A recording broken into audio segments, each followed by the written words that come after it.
Bien, bonjour, famille d'église de Tychos en France. C'est le pasteur Charles qui vous parle de Strasbourg. Nous sommes lundi matin, le 25 mai. Nous commençons une nouvelle lecture dans 1 Corinthiens, qui est une belle lettre qui a été écrite par l'apôtre Paul à l'église de Corinthe, qu'elle a rendu visite, une église qu'il a implantée, où il a passé pas mal de temps dans son deuxième voyage missionnaire. Et donc il répond à des questions et essaye de résoudre des problèmes que l'église locale avait au niveau des rivalités, que c'était des questions, des problèmes doctrinaux ou de pratiques qui avaient besoin d'être corrigés. Et ça a dû être écrit autour de 54-55 après Jésus-Christ. Et Corinthe, c'était une ville très importante, un peu mystique. Il y avait beaucoup de sensualité, d'immoralité sexuelle, et ils parlent de ça dans l'église. Et ils adoraient Aphrodite. Il y avait pas mal de cultes, de sensualité liés à ce culte.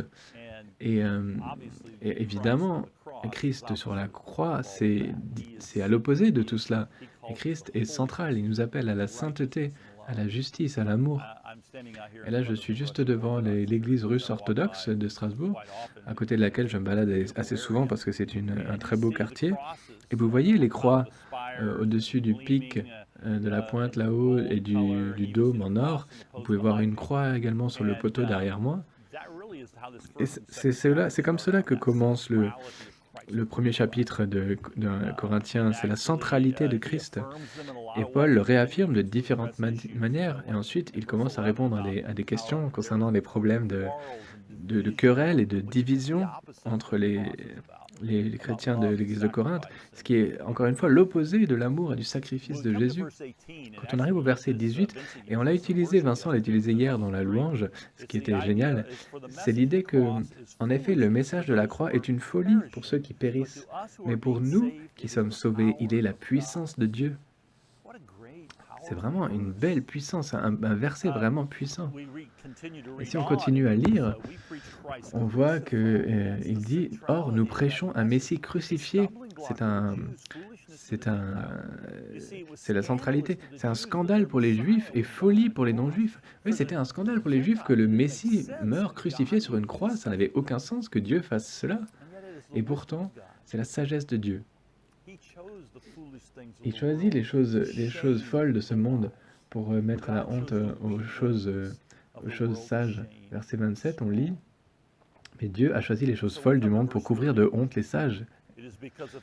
Et au verset 30, on lit: «C'est grâce à lui que vous êtes en Jésus-Christ, lui qui est devenu, par la volonté de Dieu, notre sagesse, notre justice, la source de notre sainteté et notre libérateur, afin que, comme il est écrit, que celui qui veut éprouver de la fierté, mette la fierté non pas dans lui-même, non pas dans une créature ou une personne comme Apollos ou Paul.» Même ceux qui disaient nous sommes en Christ, ça avait l'air tellement superficiel et c'est pour ça qu'ils étaient divisés. Il y avait de la fierté. Dieu nous appelle à mettre notre fierté dans le Seigneur. Et en fait, quand on lit cela, on peut le lire de manière académique, et ce serait intéressant certes, mais on peut le lire d'une manière avec dévotion et en se demandant que nous dit le Saint-Esprit.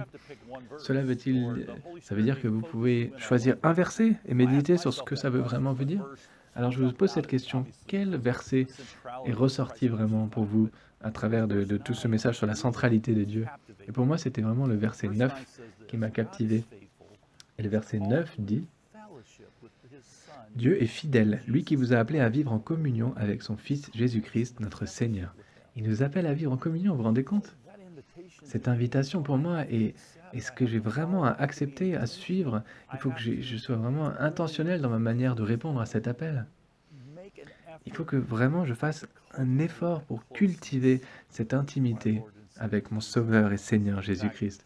En fait, je vois cette épître aux Corinthiens comme une invitation vers une relation plus profonde avec Dieu. Et c'est pour ça que je vous invite à le lire avec moi, pas juste pour les informations, mais à le lire comme un appel à se rapprocher de Jésus. Priez avec moi. Père Céleste, merci pour ta grâce, ta miséricorde envers nous. Merci pour Jésus-Christ crucifié, le message et notre salut puissant. Et Seigneur, nous acceptons cette invitation d'une communion fraternelle avec Jésus-Christ. Guide-nous plus profondément dans une relation avec toi, au nom de Christ. Amen.